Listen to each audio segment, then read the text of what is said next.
The Appellate Division First Department is now in session. Good afternoon, and welcome to our First Department admissions ceremony. Ms. Schwartz, please proceed. Good afternoon, and may it please the court. I, Sharon Schwartz, staff counsel to this court's Committee on Character and Fitness, am honored this afternoon to present to the court 39 applicants for admission to the bar. Further, I am pleased to report that the committee has examined the records of each applicant appearing here today. Accordingly, on behalf of the committee, I certify that each applicant appearing here this afternoon does possess the requisite character and fitness to merit admission to the bar of the state of New York, and therefore I do hereby move for their admission. Thank you, Ms. Schwartz. The court conferred prior to coming out to the bench and has given me permission to grant your motion. Ms. Schwartz, please convey the thanks of the court to the members of the committee who provided their pro bono service in completing the admissions process and thereby permitting these candidates to be presented to the court this afternoon. And now the Deputy Clerk of the Court, Margaret Soa, will now administer the oath of office. Good afternoon, Justice Mazina Daniels. Good afternoon, candidates. Candidates, please raise your right hand. I'd like to see all hands on the screen. I'll recite the oath in the form of a question. At the end, I'll ask you to unmute your microphones and respond by saying, I do.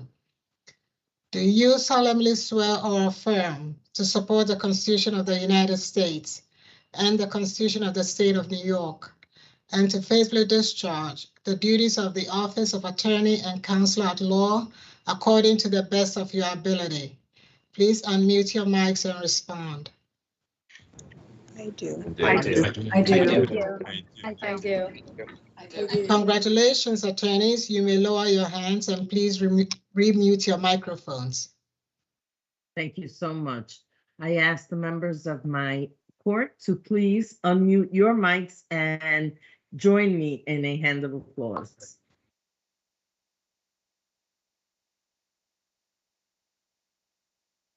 It is the custom of this court that a member of the bench give welcoming remarks to newly admitted attorneys.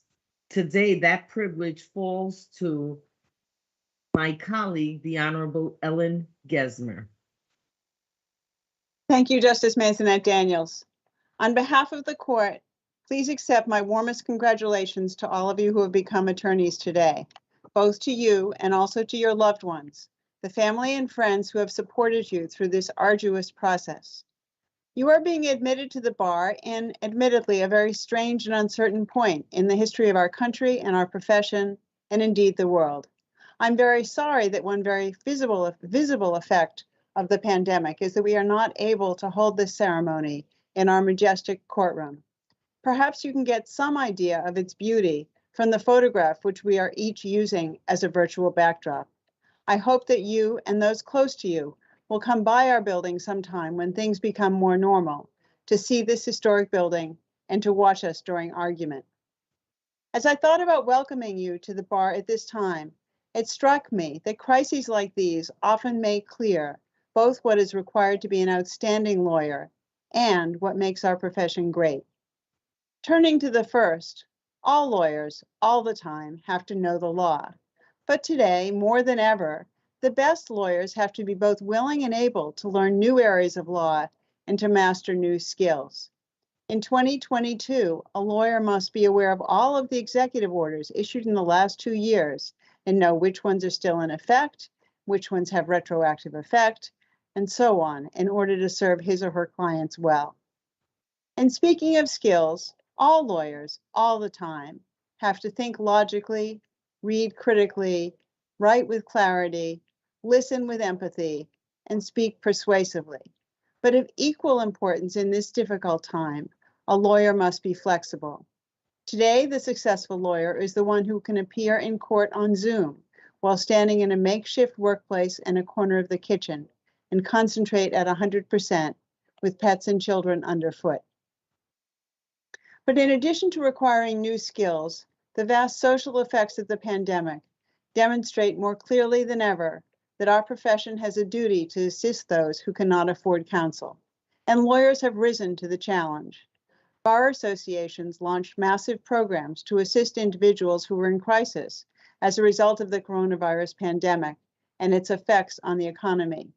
Lawyers have also been at the forefront of addressing questions of institutional racism discussed frequently in the last few years.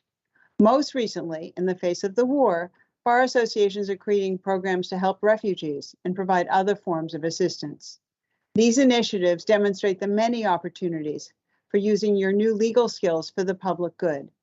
And that will enhance you both personally and professionally, because a truly great lawyer acts with moral purpose and a commitment to justice. You have entered today a powerful and noble profession. I hope that you find a way to practice it that provides you with intellectual challenge and joy while advancing the creation of a just and equal society. With that, congratulations again and best wishes as you begin this boundless journey. Thank you. This admission ceremony is now concluded. This honorable court stands adjourned. Thank you to the justices and Ms. Soa. They will now log off and the new attorneys will stay on with me.